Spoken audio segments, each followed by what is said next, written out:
Hi everyone, welcome to our channel. And in this video, I will show you and tell you how you can easily unlock your chats in WhatsApp app. Please friends, subscribe to this channel, make sure to put your likes and also don't forget to write comments at the end of the video. So let us go ahead and get started with you. And open the WhatsApp app on your phone.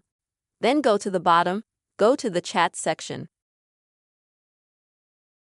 And then if you swipe down from the top, you can find the blocked chats section. Now you will need to tap on it. And to unlock it, use Face ID.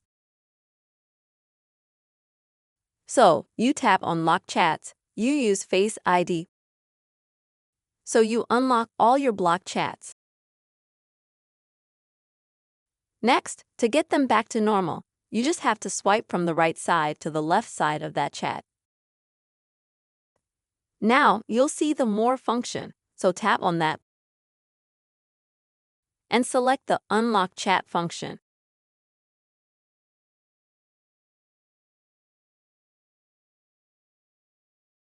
Now when you go back to all your chats, you can see that your chat that was locked is now unlocked.